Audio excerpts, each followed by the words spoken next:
মালদা শহরের চেকিংয়ে ঘটে গেল একটি বিরাট ঘটনা। গাড়ি থেকে উদ্ধার করা হলো লক্ষ লক্ষ টাকা। কোথা থেকে এলো এই টাকা, কিভাবে এলো এত টাকা চলন্ত গাড়ির মধ্যে, এক্ষেত্রে পুলিশের ভূমিকায় বাকি জানবেন বিস্তারিত আজকের প্রতিবেদনে। ঘটনাটি ঘটেছে সোমবার বিকেল 3টে নাগাদ নাকা চেকিংয়ে মালদা শহরের রবীন্দ্র এভিনিউ এলাকায়। ঘটনায় এলাকায় চাঞ্চল্য ছড়িয়ে পড়েছে। একটি 4 চাকা গাড়ি থেকে উদ্ধার প্রায় নগদ 2 লক্ষ টাকা। গাড়িতে ছিলেন বিজেপির জেলা সাধারণ সম্পাদক শান্তনু ঘোষ। তার দাবি তিনি এলআইসি এজেন্ট সেই টাকা জমা দিতে যাচ্ছিলেন। গাড়ি আটকের পর ঘটনাস্থলে ছুটে আসেন বিজেপির নেতৃত্ব। তবে নির্বাচন ঘোষণা হওয়ার পরও এত টাকা কোথায় নিয়ে যাচ্ছিল তদন্ত শুরু করেছে নির্বাচন কমিশন, ফ্লাইং স্কোয়াড টিম ও পুলিশ। মোট 1,95,500 টাকা উদ্ধার করে পুলিশ। নির্বাচন ঘোষণা হওয়ার পর কোনো দল এভাবে টাকা নিয়ে যেতে পারে না বলে জানিয়েছেন তৃণমূল কংগ্রেসের রাজ্য সহসভাপতি কৃষ্ণেন্দু নারায়ণ চৌধুরী। মালদা থেকে উজ্জ্বল পালের রিপোর্ট, HPR নিউজ। নির্বাচন কমিশনের অর্ডার অনুযায়ী চারিধারেই নাকা চেকিং হচ্ছে। আজকে এই আমাদের রবীন্দ্রনাথ স্ট্যাচুর পাশেই একটা গাড়ি থেকে প্রায় 2 লক্ষ টাকা এটা উদ্ধার করেছে পুলিশ। তদন্ত করে দেখছে যে কি কাজে এটা ব্যবহার হবে এবং কোন দলের হয়ে যাচ্ছে সেটা দেখছে। জানা যাচ্ছে যে এক বিজেপির লিডার। দেখুন, বিজেপি হোক, তৃণমূল হোক, কংগ্রেস হোক, সিপিএম হোক, নির্বাচন কমিশনের দায়িত্ব এটা বের করা, আর আপনাদের কাজ হচ্ছে সঠিক তথ্যটা দিয়ে দেওয়া। আমি বিশ্বাস করি নির্বাচন কমিশন সঠিকভাবে এর তদন্ত করবে। আমরা ফ্লাইং স্কোয়াডে চেক করছিলাম বিভিন্ন জায়গায়।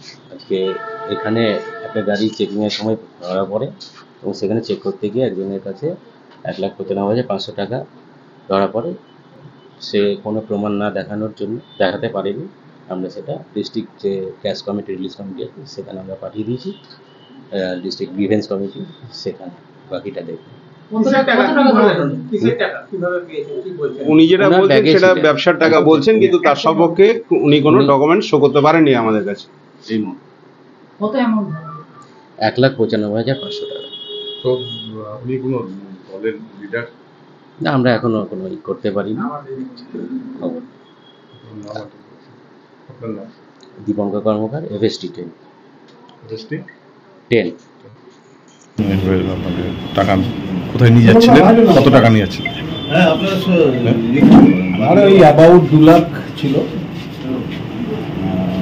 2 লাখের কাছাকাছি আর কি। আমি ওটা ব্যাংকে ডিপোজিট করার জন্যে, একজনের অ্যাকাউন্টে ডিপোজিট করার জন্য নিয়ে যাচ্ছিলাম। এখানে বোধহয় নাকা চেকিং চলছিল, ওনার গাড়িটা দাঁড় করিয়েছেন। দাঁড় করানোর পরে এখন এটা সিজ করছেন। আমি আমার যা ডকুমেন্টস সেগুলো দিয়েছি, আমার আইটি রিটার্ন আছে, আমি অফিসারদেরকে বলেওছি, আমার বিজনেস আছে, আমি সেটা সফট কপি দেখিয়েওছি ওনাদেরকে। এখন ওনাদের যা ফর্মালিটি সেটা ওনারা করবেন। আপনি বিজেপির কি পদে আছেন? আমি বিজেপির district general secretary. District general secretary কোন সাইড, কোনটা? দক্ষিণ। ওই গাড়িতে কে কে ছিল? আমি একাছি। তো টাকা ওনারা জানা যে টাকার উৎপত্তি স্থলটাকে আপনি জানাতে পারেননি কোথা থেকে আসছে? উৎপত্তি স্থল বলতে এটা আমার ব্যবসার টাকা, সেইটা আরেকজনকে আমার তার অ্যাকাউন্টে ডিপোজিট করার ব্যাপার ছিল, সেটা করার জন্য আমি যাচ্ছি। সেটা প্রুভ করতে পেরে